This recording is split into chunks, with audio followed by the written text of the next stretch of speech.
नमस्ते। अक्सर ऐसा होता है ना कि हम इंग्लिश समझ तो लेते हैं, पर जब बोलने की बारी आती है तो शब्द जैसे कहीं अटक से जाते हैं। अगर हाँ, तो ये सफर बिल्कुल आपके लिए ही है।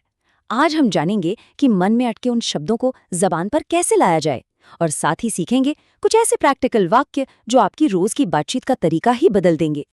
ये बात कितनी सच है। दिमाग में तो सब कुछ घूम रहा होता है, सारे वर्ड, सारे सेंटेंस, लेकिन जबान तक आते आते वो गायब हो जाते हैं। सच कहूं तो ये प्रॉब्लम लगभग हर सीखने वाले के साथ होती है। पर अच्छी खबर ये है कि इसका एक ही और बहुत पावरफुल सोल्यूशन है: लगातार प्रैक्टिस करते रहना। तो चलिए पहले ये समझते हैं कि आखिर ये दिक्कत है क्या। देखिए, इंग्लिश को समझना एक बात है और उसे बोलना वो बिल्कुल दूसरी। इसी फर्क को हम कहते हैं स्पीकिंग गैप। मतलब जो आप जानते हैं और जो आप बोल पाते हैं उसके बीच की खाई। आज हम इसी खाई को भरने के लिए एक पुल बनाने जा रहे हैं, स्टेप बाय स्टेप। तो हमारी जर्नी शुरू होती है पहले लेवल से, शुरुआती आधार। इसको आप अपनी इंग्लिश बोलने की बिल्डिंग की नींव समझ लीजिए। ये वो सिंपल और पावरफुल सेंटेंस है जो आपको किसी भी बातचीत में पहला कदम बढ़ाने का कॉन्फिडेंस देंगे। मतलब पहले लेवल का मकसद एकदम सिंपल है, अपनी बात को सीधा और साफ कहना। ये छोटे छोटे कमांड जैसे वाक्य हैं, किसी को कुछ करने के लिए कहना या कोई सीधी साधी जानकारी देना। यहाँ कोई घुमाव फिराव नहीं, बस सीधी बात। अब जरा इन वाक्यों को देखिए। इनकी खूबसूरती इनकी सादगी में है। Take care of yourself, it's true, come with me. ये छोटे हैं, याद रखने में आसान है, और इन्हें आप आज से ही बल्कि अभी से इस्तेमाल करना शुरू कर सकते हैं। यही तो है आपकी कामयाबी का पहला कदम। अब इस स्लाइड से आपको फर्क साफ साफ दिखेगा। देखिए, बिगिनर लेवल पर आप कहते हैं डू दिस, एक सीधा ऑर्डर। लेकिन जैसे ही आप इंटरमीडिएट लेवल पर आते हैं, आप कहते हैं एक्सप्लेन इट टू मी। ये एक रिक्वेस्ट है जो बातचीत को और गहरा बनाती है। बस यही छोटा सा बदलाव आपकी असली प्रोग्रेस दिखाता है। चलिए अब आते हैं लेवल 2 पर, इंटरमीडिएट कॉन्वर्सेशन।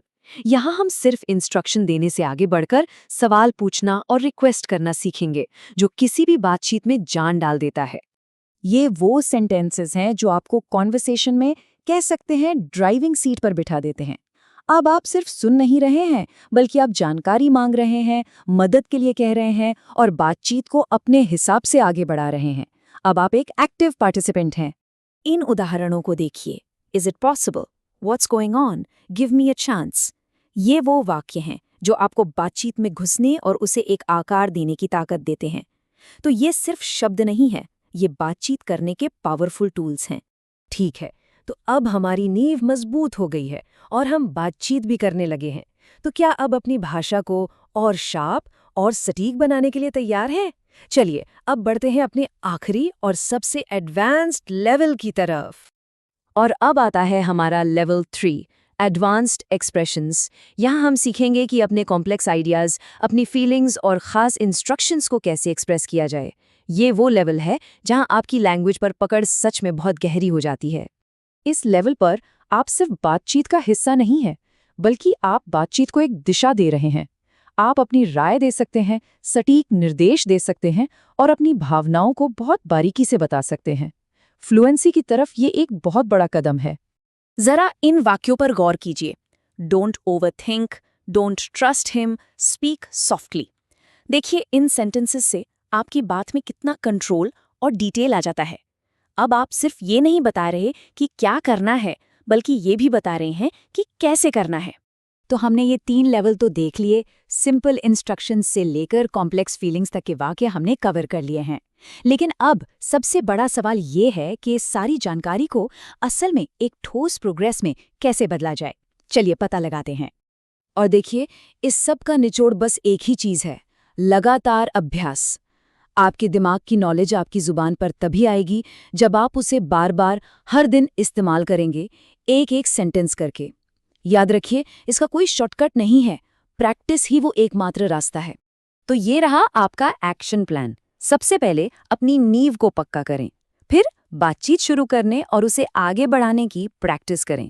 उसके बाद अपनी भाषा में और बारीकियां और गहराई लाएं, और सबसे ज़रूरी, इन सब को अपनी रोज़ की आदत बना लें।